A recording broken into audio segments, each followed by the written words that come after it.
నమస్తే అన్న. మొన్నట్లో మోదీ గారు ఒక 5 కంట్రీలకి బయటికి విదేశీ యాత్రకి వెళ్ళడం అయితే జరిగింది. అవును. సో అది దేనికి వెళ్ళారో చాలా మందికి తెలియదు, కొంతమందికి తెలుసు. అయితే అవును. ఈ విషయం లోపల రాహుల్ గాంధీ గారు ఏం చెప్పారంటే కొన్ని దుష్ప్రచారాలు అయితే చేయడం అయితే స్టార్ట్ చేశారు. అది కూడా ఏంటంటే ఇటలీ వెళ్ళారు, మెలోడీతో కలిసి మెలోడీ ఇవ్వడం అయితే జరిగింది అని చెప్పేసి ఆయనకి కొంచెం నవ్వులు పాలు చేసేటట్టు మాటలు చేశారు. అవును. సో అది ఎంతవరకు కరెక్ట్, అసలు అది దేనికోసం వెళ్ళారు, మీకు ఏం తెలుసా అంటే కొంచెం చెప్పండి. రాహుల్ గాంధీ గారికి నేను అడుగుతున్నా, మీ ముత్తాత పిఓకే ఇచ్చేసాడు, అక్సాయి చీన్ ఇచ్చేసాడు, మళ్ళీ ఐలాండ్ ఇచ్చేసాడు, మళ్ళీ దాని గురించి చెప్పు. మీ ఇందిరాగాంధీతోని ఫ్లైట్ లో బర్త్డే సెలబ్రేషన్ చేసుకుంటున్నావు, మళ్ళీ దాని గురించి చెప్పు.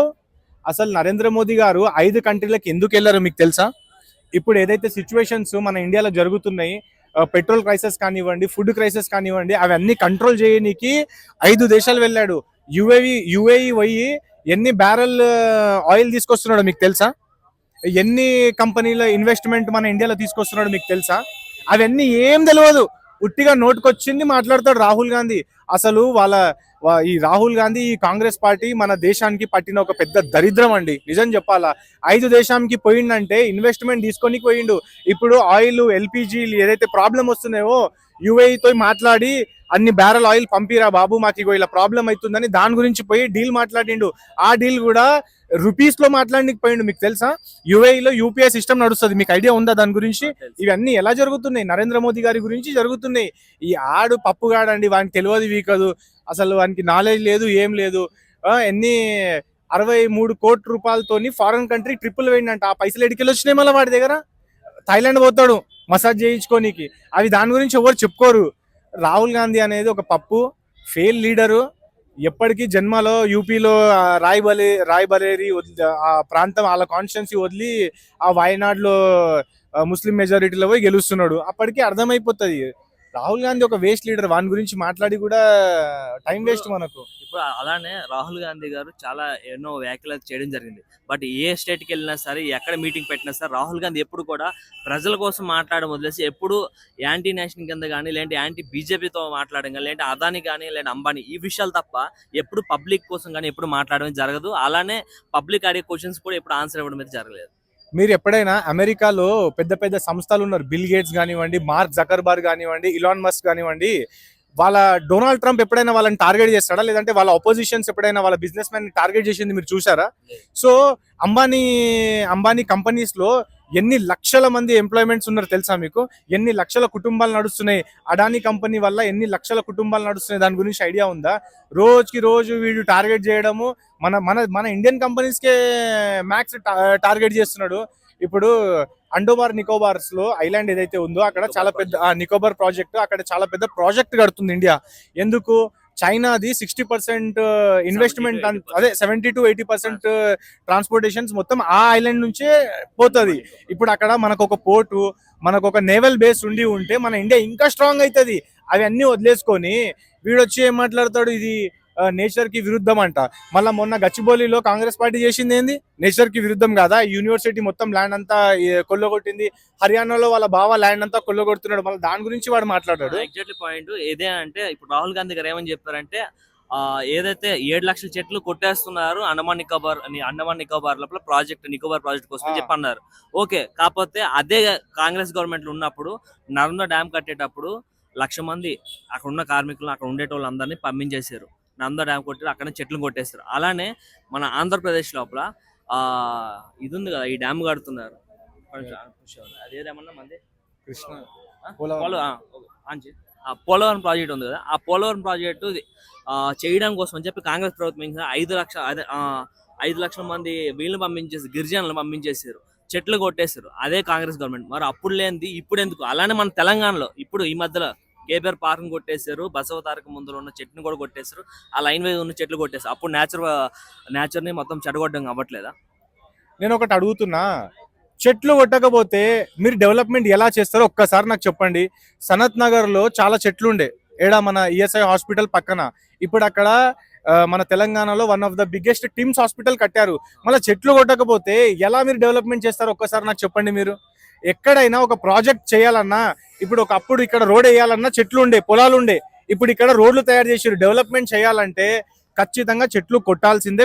అలా ఎలా అయితే కొడతారో దాని పక్కన చుట్టుపక్కన మళ్ళా చెట్లు పాతాల. మనకు డెవలప్మెంట్ కావాలంటే ఇప్పుడు మీరు ఒక్కసారి మేడ్చల్ సైడ్ నడవండి, రండి నాతోని. ఇప్పుడు అక్కడ అంతా రెసిడెన్షియల్, అలానే పెద్ద పెద్ద కంపెనీలు పెడుతున్నారు. ఎలా పెడుతున్నారు? అక్కడ ఉన్న చెట్లు కానివ్వండి, అక్కడ ఉన్న పొలాలు కానివ్వండి, వాళ్ళని తీసుకొని దాన్ని వేరే ల్యాండ్, రెసిడెన్షియల్ ల్యాండ్ కానివ్వండి, కమర్షియల్ ల్యాండ్ కింద మార్చిన తర్వాత పెద్ద పెద్ద కంపెనీలు వస్తున్నాయి. సో ఒక ప్రాజెక్ట్ చేయాలన్నా, డెవలప్మెంట్ చేయాలన్నా చెట్లు కొట్టాల్సిందే కదా అన్న. నువ్వు చెప్పు నాకు. ఇప్పుడు ఇక్కడ ఒక పెద్ద ల్యాండ్ ఖాళీ ఉంది అనుకో, చెట్లు ఉన్నాయి అనుకో, ఇప్పుడు ఒక పెద్ద ప్రాజెక్ట్ చేయాలి, ఈ ప్రాజెక్ట్ లో ఒక 10,000 మంది ఎంప్లాయ్మెంట్ ఇవ్వాలంటే అది కొట్టకుండా నీకు ఎలా వస్తుంది ఎంప్లాయ్మెంట్ చెప్పు?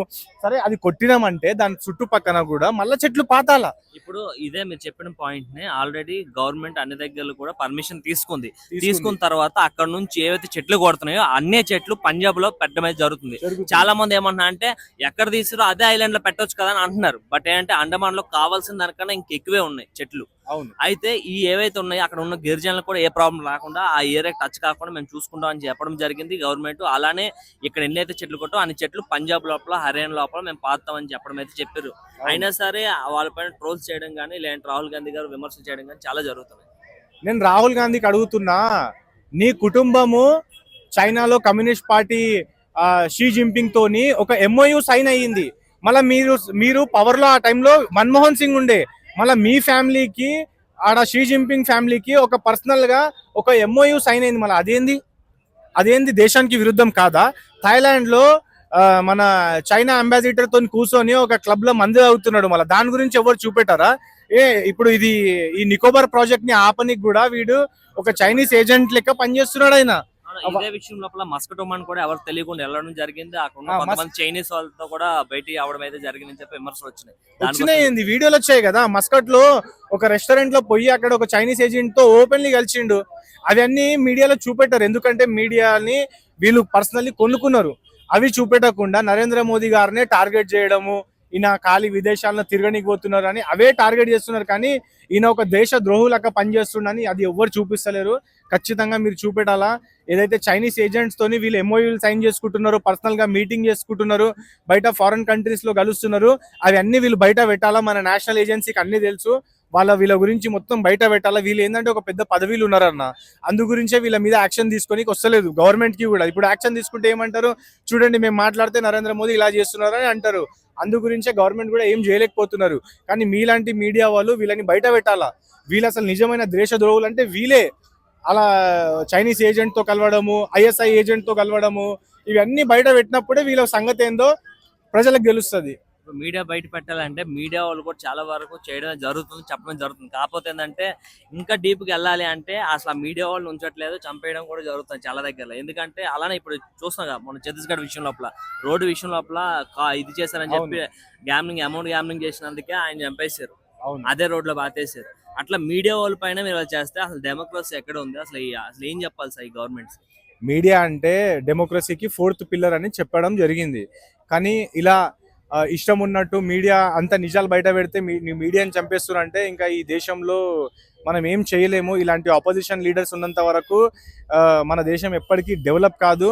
వీళ్ళే ఫారిన్ ప్రొడక్ట్స్ ని ప్రమోట్ చేస్తారు, ఫారిన్ ప్రొడక్ట్స్ ని ప్రమోట్ చేస్తున్నారు. కాబట్టి ఇవాళ మన డాలర్ అనేది రూపీస్ కి ఇంత హై రైజ్ అవుతుంది. ఫారిన్ ప్రొడక్ట్స్ కొనకపోతే మన ఏదైతే ఫారిన్ కరెన్సీ మన దగ్గర ఉందో అది బయటికి వెళ్ళదు.